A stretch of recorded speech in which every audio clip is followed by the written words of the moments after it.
Pemerintah Kota Banjarmasin terus mewacanakan supaya kawasan Pasar Batua Banjarmasin bisa direnovasi menjadi pasar tradisional semi modern.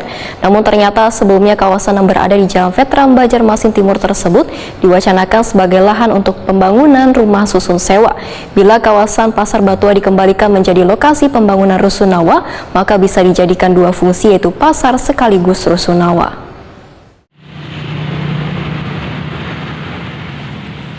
Pemerintah Kota Banjarmasin terus mewacanakan supaya kawasan Pasar Batua Banjarmasin bisa direnovasi menjadi pasar tradisional semi modern. Namun ternyata sebelumnya kawasan yang berada di Jalan Veteran Banjarmasin Timur tersebut diwacanakan sebagai lahan untuk membangun rumah susun sewa atau rusunawa. Bila kawasan Pasar Batua dikembalikan menjadi lokasi pembangunan rusunawa, maka bisa dijadikan dua fungsi, yaitu pasar sekaligus rusunawa atau rusunami, atau rumah susun hak milik yang di bagian lantai dasar dan lantai satunya bisa dijadikan pasar. Demikian diperintahkan Wakil Ketua DPD Banjarmasin Matnor Ali FSE lawan Prima TV jelang kemarin Jumat 2 Juli 2022. Tetapi ada dua fungsi, ya, dua fungsi.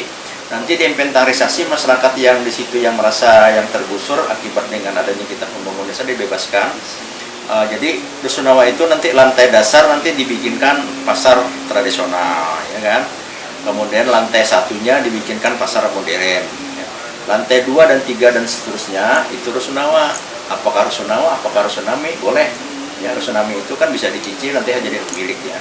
Sehingga dengan demikian ketika misalnya dibikinkan pasar tradisional, tentu kita merelokasi yang orang-orang yang pasar di situ untuk bisa diprioritaskan. Kemudian lagi lantai 1 itu nanti dibikinkan pasar tradisional. Tradisional elektronik, misalnya alat kecantikan dan sebagainya, alat rumah tangga segala macam. Itu di lantai 1. Nah, nanti dibikinkan lapak-lapak ya. Lapak-lapak nanti yang diprioritaskan mereka-mereka yang bisa memiliki rusunawa di situ, yang mereka yang sebagai dagang atau mungkin tidak ada punya pekerjaan, berikan lapak, kemudian dibikinkan nanti dipinjam modal misalnya. Politisi Partai Golkar ini pun menyatakan konsep dari rusunami ini nang kaya apartemen, namun diprioritaskan bagi warga nang rumah atau bangunannya terkena pembebasan lahan.